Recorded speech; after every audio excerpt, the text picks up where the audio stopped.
Welcome back to Kin in Line. This I make part 63. We're on the northern Namibian border. I'm stuck in a tent with about 6 or 7 other guys in HQ company. I think other guys have gone on patrol. I don't know whatever happened, if they ever encountered any action.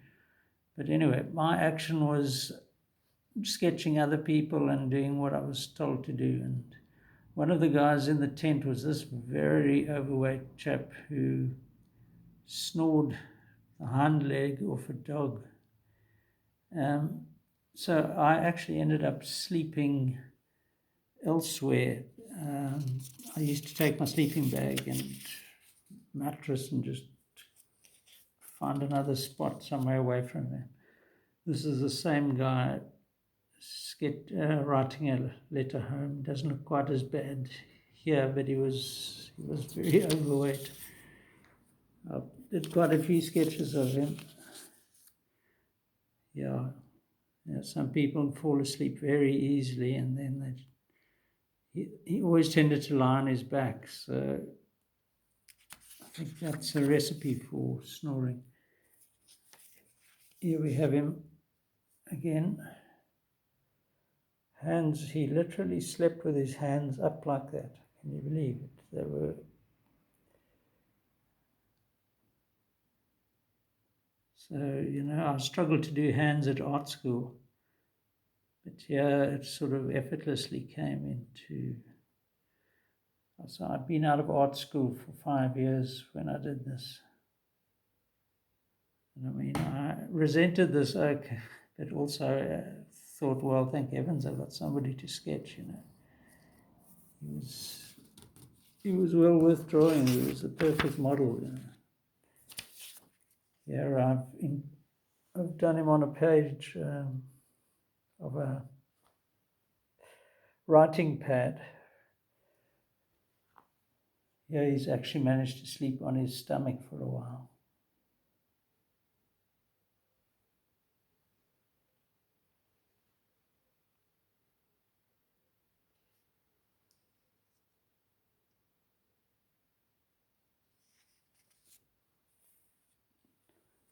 I've just got a few others.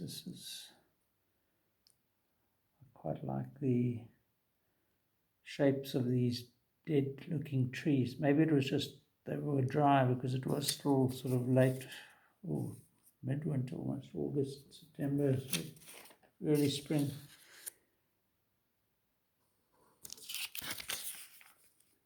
That Doc guy called Doc that I mentioned earlier, I did him sleeping, another quite detailed drawing.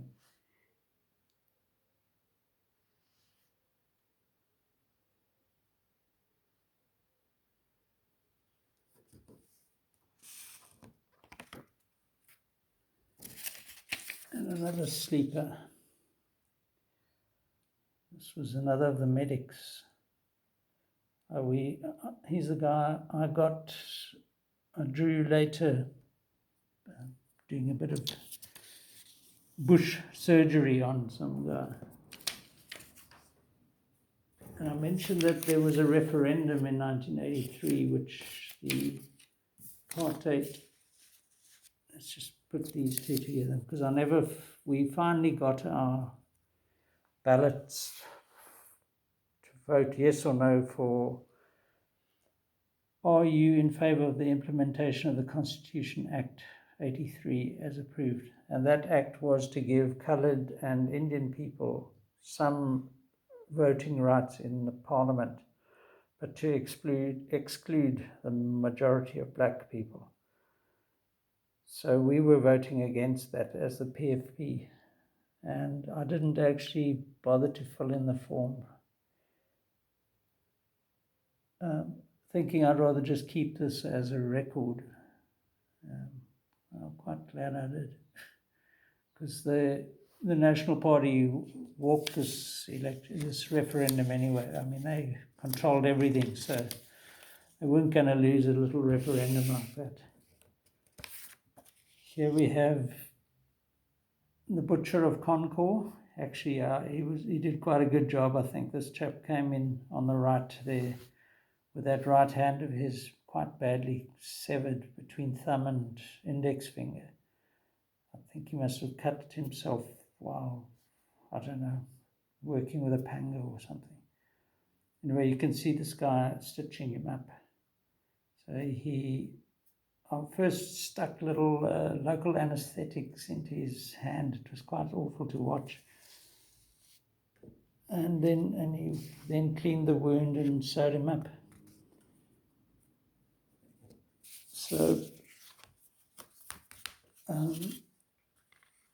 there's a big air base sort of south of where we were and southeast of where we were, called Grootfontein. And I must have, I think, drawn these helicopters there. I think this was where the South African Air Force operated from, in support of the soldiers on the ground. And I mean, there was a lot of action over the years. For about 10 years, there was a simmering 15 years war in southern Angola. So I'm not sure what type of plane this is, but anyway, I sketched it during one of our many long waits.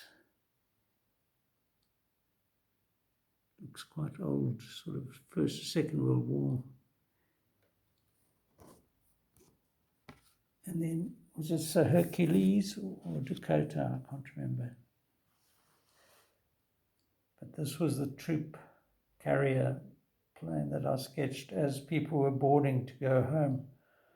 So at the end of our 3 months, it was such a relief that we got on. It was the 11th of the 11th, 1983, which rang a bell because that was Armistice Day, First World War. And then while we were on that Flossie, as they called it,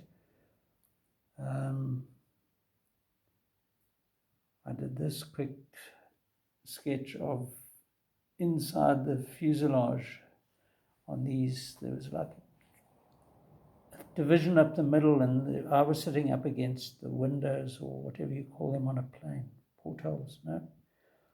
And there's a guy leaning forward, just so relieved, I guess.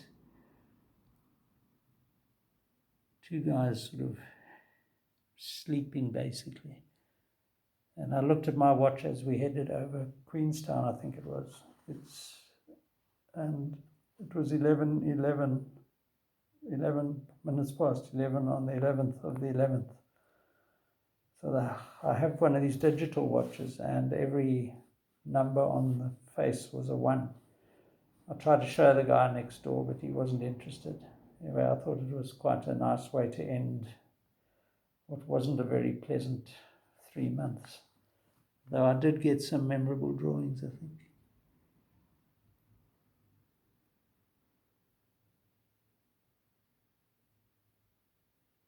Yeah. So there might be 1 or 2 more drawings from the army, but during the next camps, I think in the 80s, I kind of gave up. I was just so gutful, as we say, with the military. So till next time, cheers.